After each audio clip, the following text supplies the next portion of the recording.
good morning. Hi. How are you? Great. All right. So I'd like to start off with a question about the overall fundraising environment. Is the window opening or closing right now? You have to talk first while I fix this.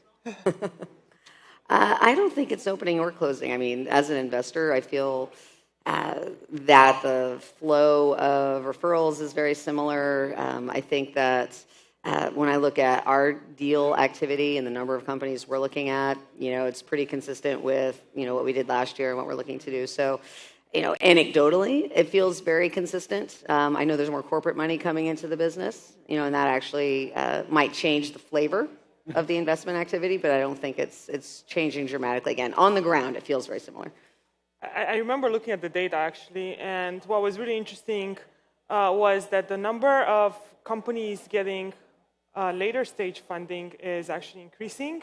But what I remember seeing last year, and correct me if I'm wrong, is that actually the number of money that went into early seed and very early stage funding had actually dropped dramatically last year compared to the previous year. So a lot of the money that was coming in was actually going. It seemed like in the early stage, what I read from the data was that investors were a little bit less ready to fund every idea out there. A little less ready. So you think that maybe it's tightened a little bit?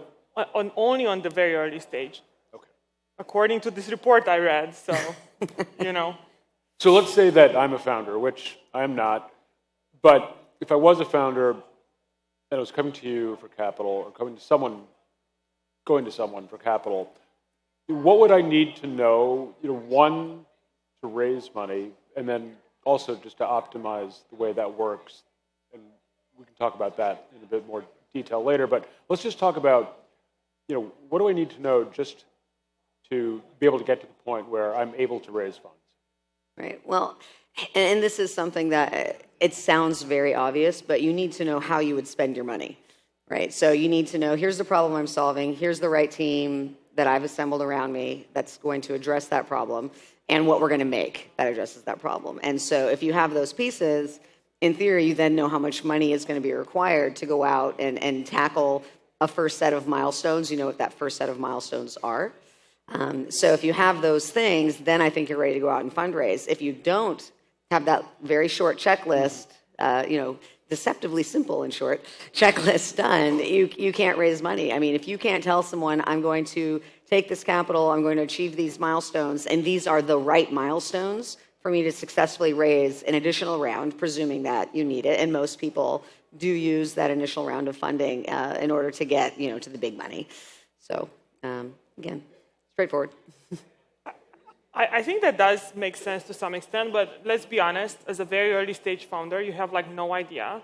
I was working with one of my friends yesterday, and I literally helped her build her first business model, and we're doing the numbers, and she had never done that before, right? Mm-hmm. So she had no idea where to start, when to hire people. So that's my point, though. If you wouldn't want to write the check to her until she did have an idea, until she had that hypothesis. I mean, she has an idea, she has a hypothesis, but she doesn't actually really understand how to scale her business and how much money she needs.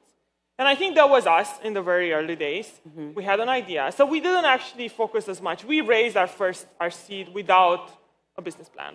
But what we did have was actually something that was really catching on. And I've seen many companies who raise money fairly successfully without actually having a really, no, this is how I'm going to spend the money. But they are really onto something. So my advice would actually be to figure out the idea and make sure and prove that it's working. So in our case, we were an SDK that helped with deep linking, which is basically taking people to the right place in the app. So we built it kind of on our own and then convinced people to get it. So we literally went to apps and convinced them to let us integrate it for them. We built their whole referral program. We were sitting with these customers. So by the time we were fundraising, we had 20 apps that we're using, and they said, we cannot live without Branch. And then, it became a lot easier to fundraise. So it was demand. It was really the product, and we proved that people needed us. Right, and you did that without any capital. we had raised a little bit of money for a previous Okay. idea, but you're right. So let's just assume, for the sake of argument, that I either have a business plan, I don't have a business plan, but Yeah. I've gotten to the point where I am able to raise capital. I've proven the idea one way or another. I'm looking for the best terms that I can get. How do I do that? Is the goal for me as a founder to generate competition among you and your colleagues? How do I do that? Right. So is the concept then that you are optimizing for best valuation? Because I would actually say that's not the best way to raise money. Because often the folks that will give the best valuation aren't necessarily the best partners for you.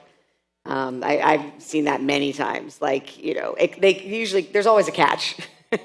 and sometimes it is, and that's wonderful when the best valuation is someone who's very supportive and has the right expertise and like the right chemistry and whatnot. But when it does come to valuation, certainly most investors will give you a better valuation if there's some competition, right? The other way to sort of optimize, if you don't have a process, if you weren't able to do it as a process, that does require, there's a luxury of time and, associated with running a process, which isn't always the case. But if you don't have that competition, then usually the best thing to do is just to talk a lot about momentum, because momentum is also this source of, fear for venture capitalists. Like, there's something happening here, and if I don't get involved, I'm going to miss my chance. This company, they are going to find someone if they haven't already. They're going to scale, get another set of customers, and it's going to get more expensive for me later. And that there's some risks. Sometimes they don't care, but usually momentum is a good way to do it. From Branch's point of view, what do you think about valuation as the goal or the end point? And in the very early stage, it's very hard to value a company. So I do believe that the valuation you get in the very early stage is based on how much competition and how much people want to put in, and the amount you're able to raise, and the percentage that you give up, especially at the seed stage.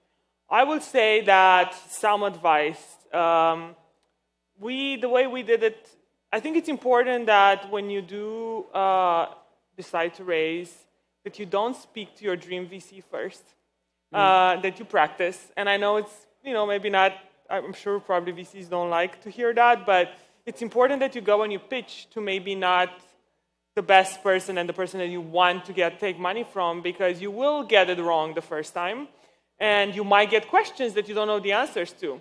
But now you know what the questions are, and then you can go and figure out the answer to those questions. So when you go and you do pitch to your dream VC, you actually have it all kind of figured out. Were you, looking back, were you happy, satisfied with the way your fundraising turned out? We were very lucky for Branch specifically, but I think Branch was our fourth idea, and we tried to raise money for our previous companies pretty unsuccessfully. We did raise some money for the photobook printing app, but I still remember the Pejman, the investor, sat us down and shook our hand and said, by the way, I'm investing in the team, not the idea, just so you know. I think you guys are great and we're going to figure it out, but this idea sucks. That's reassuring. Wait, that was before or after the check? After the check. After the check. And we did change ideas, and they ended up, our round for Branch was incredibly competitive. Everyone was at our door, everyone wanted to give us money. We didn't even want to fundraise. And somehow I met some guy who said, why don't you meet my partner? And I went, and then he's like, here's a check for $2 million. And we're like, what? So we're like, let's shop it around. So I don't think for Branch, I don't think that happens a lot. We were very lucky. And I think the reason why we were lucky was really we were onto something. And I think people saw that. And it was a good idea, but it was also with huge, huge potential, which was not the case of, the first idea was Fitbit for dogs and then a photobook printing app. So those were the times when we would go and have VC meetings and people are like, yeah, we'll get back to you. You know what that means. So we did both, right? In one, we were able to find a VC that really believed in us, and there was no competition there. We literally took the money and then we were also through a round that had a lot of competition. So we're very happy with both, I would say. Christian, to what extent are you looking for a business plan? To what extent are you focusing on the idea, the team, or does this vary from Yeah, case to and people case? keep saying business plan. Those words have not left my mouth. I don't want a business plan. What do you look for? Yeah, again, team, products, and customer acquisition. So if it's very early, then it's, do you have a plan or a hypothesis around customer acquisition that seems reasonable? Like, do I think, like you say, well, we think we'll get our first 100 customers this way, and our next, or users if it's a consumer app, our first 100, our first 1,000, our first 10,000. Kind of, again, numbers depend on market. Or if you've already started to acquire some, do you have, okay, this is how we got the first ones that we have now. Here's how we're going to get the next batch, right? That's what I want. I'm not looking for market size, not at a very early stage. I'm not looking at market size. Ideally, you're doing something that there is no market for yet, and you will create that market. I'm much more concerned with your ability to have a great team that can build a great product that people want to use, and you know how to go find those people and connect them to your product. What makes a great team? Are there any rules or guidelines? Patterns? Yeah, you definitely want both of our I can talk what I Sure. think made our team great. Yeah. We were a very diverse team, both in terms of age, gender, background, the type of experiences that we had. But we had a lot of diversity, but we were all coming from Stanford. We had been to the business school together, except our 17-year-old co-founder who dropped out of undergrad, so we had that. But we had a lot of commonality, and we had worked together and failed a lot, and yet we also had a lot of diversity. So I think those two things together made us. Oh my, should I interview you at StartX? We have a question did, from yeah. I the did audience. interview her. I want to take one question from the audience. What is the breaking point for the investors to become interested in your idea team? I'm not quite sure I understand what the breaking point is, but give it a shot. I'm going to assume that the breaking point means like the aha moment. Yeah. So whoever's question that is, hopefully I'm getting that right.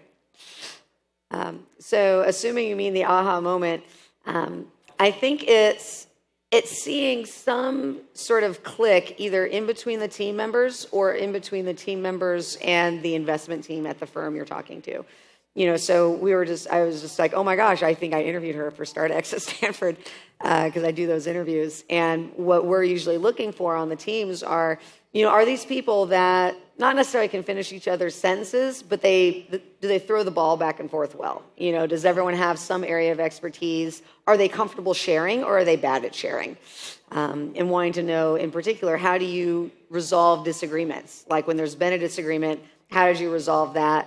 And it's hard when you hear someone say like, oh, well, we haven't had that problem. Like, yeah, well, you will. And how are you going to get through it when you get to that point? So I think for me, if I have that aha moment where someone says to us like a real issue that they'd had that they worked through, and I just sort of, you have that look like this is a great couple, or whatever the number of people is. This is a great couple. I want to be like in this couple's life. Like that's that aha moment for me, is seeing that great teamwork between founders.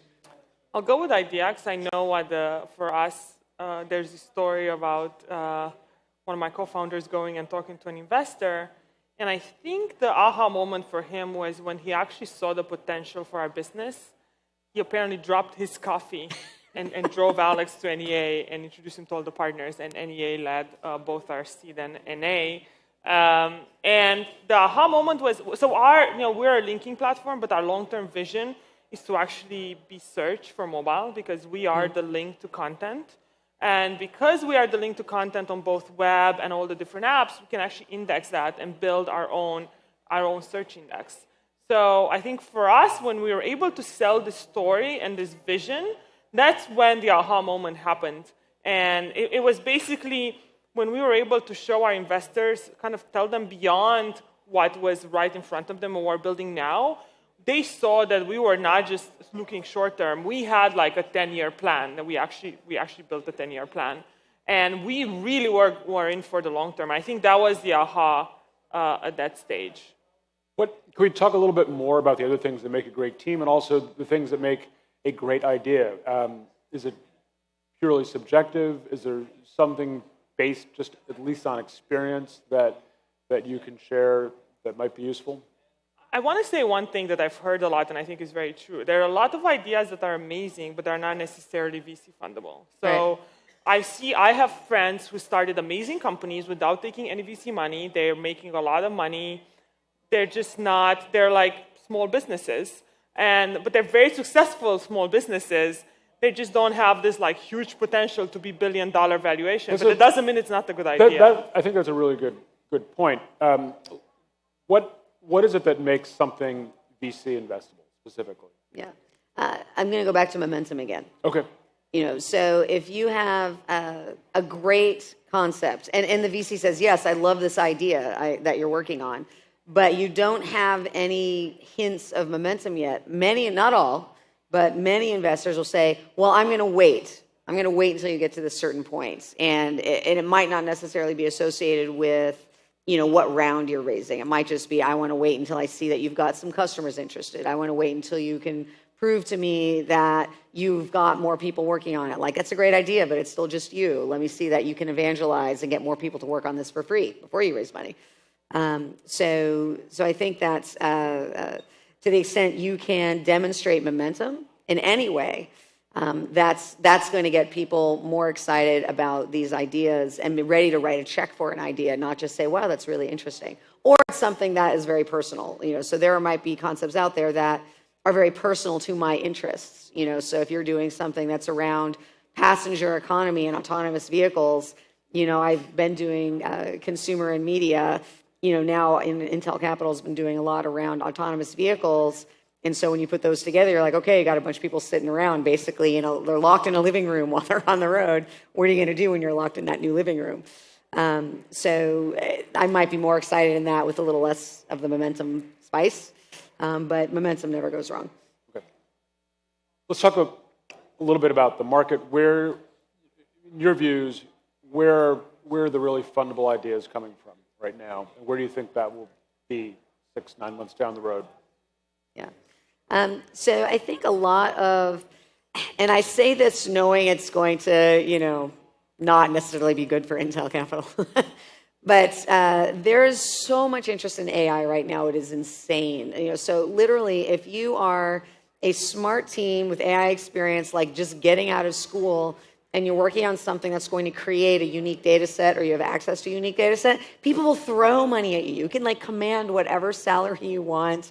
Joining a startup, you can get people to throw money at you in a really ridiculous way. So I want to encourage more people to go into that space so it can get a little cheaper for us. How long will that last? Will that last forever? I think that'll probably last at least another year. Just because you don't have enough maturity in that market yet. What's on the horizon? What do you think comes after that? What comes after? Yeah. Well, if you, using that as an example, you have sort of that base machine layer. You've got the space where you're looking at algorithms and methods, and then you've got that top where you're looking at sort of application layer. And right now, a lot of the investment's going into that application layer space. So I think right now it's just let's throw lots of cash at kids coming out of school that have any experience at all. And I think in a year it'll be okay. Now we'd like to see you actually taking that raw talent and turning that into some application, demonstrating that you've solved a real problem for someone. Great. I think we'll have to leave it there. Thank you so much. Thank you. Great. Thank you. Thanks.